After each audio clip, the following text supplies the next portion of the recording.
नमस्कार, public news times channel Shimla में आपका स्वागत है।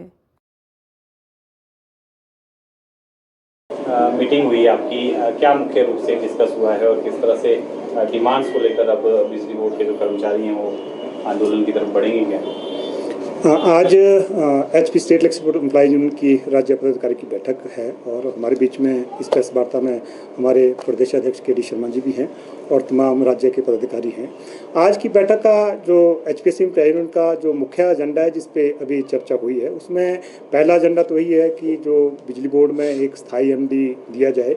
आप देख रहे होंगे पिछले लगभग एक साल से हम कह सकते हैं 14 अप्रैल 2023 से बिजली बोर्ड को स्थायी रूप से चलाया जा रहा है और बिजली बोर्ड में जो MD का चार्ज एडिशनल चार्ज दिया गया है हरिकेश मीणा जी हैं, जिनके पास पहले ही एनर्जी डायरेक्टरेट है, HPPCL के MD है। इसके अलावा उनको बिजली बोर्ड का एडिशनल कार्यकाल आभार दिया गया है।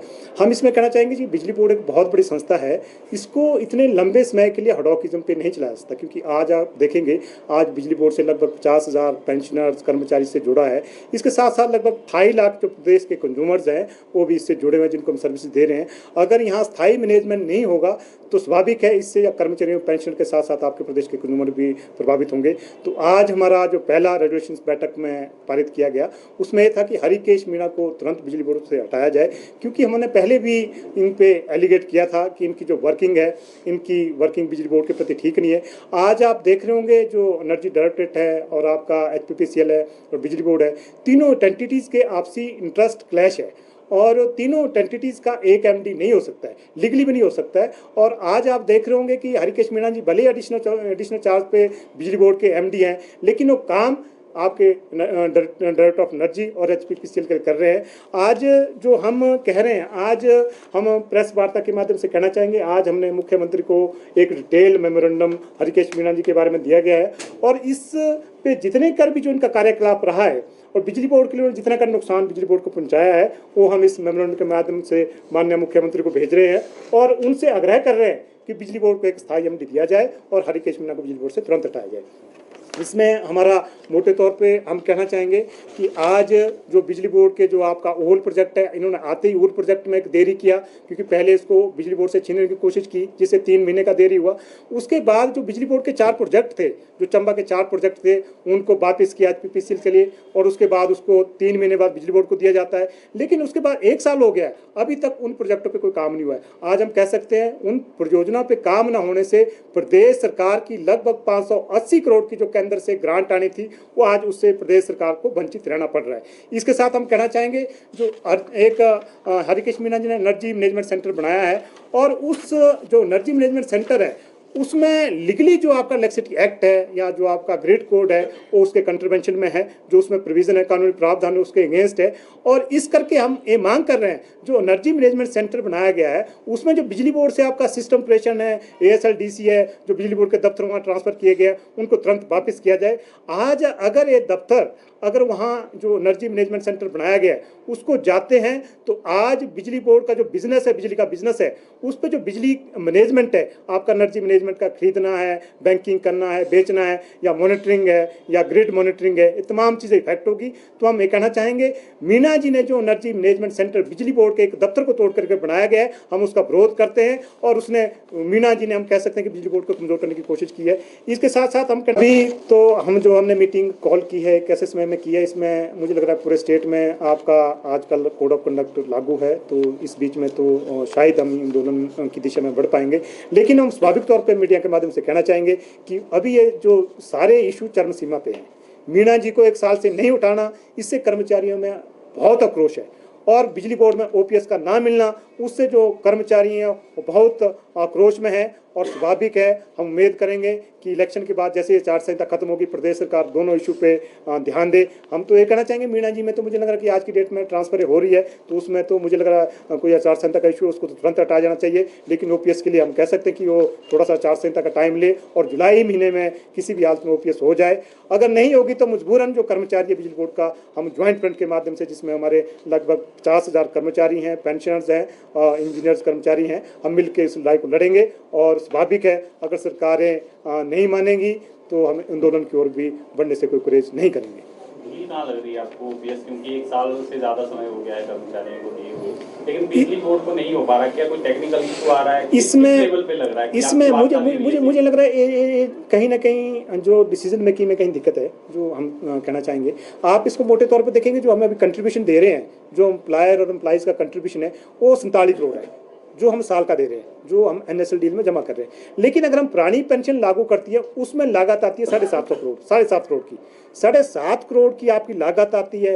एनएसएल डीएल में आप 47 करोड़ दे रहे हैं। अगर आप पुरानी पेंशन लागू भी कर जाते हैं, फिर भी आपका पेंशन कंट्रीब्यूशन से पैसा बचता है।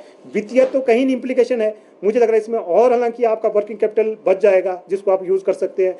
तो कहीं ना कहीं मुझे लग रहा है जो फैसले लेने में कहीं प्रदेश सरकार, हो सकता है जो हमारे जिसकी हम बात कर रहे हैं मीणा जी, उन्होंने क्या क्या आंकड़े माननीय मुख्यमंत्री को दिए होंगे, तो कहीं ना कहीं डिसीजन मेकिंग में देरी है, ये हम कहना चाहेंगे। हम एलिगेट करना चाहेंगे कि अगर उस टाइम जो सर्विस कमेटी 25 मई को हुई थी 23 में, अगर उसमें ये मामला चला गया होता एचआरटीसी की तरह, आज भी बिजली बोर्ड में आपकी पुरानी पेंशन बहाल हो चुकी होती। लेकिन इसमें भी मीणा जी का एक अहम रोल रहा है, जिनकी लापरवाही से उस टाइम में ओपीएस बिजली बोर्ड में लागू नहीं हो पाया।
धन्यवाद। Public news times channel Shimla की ताज़ा खबरों के लिए जुड़े रहें हमारे चैनल के साथ।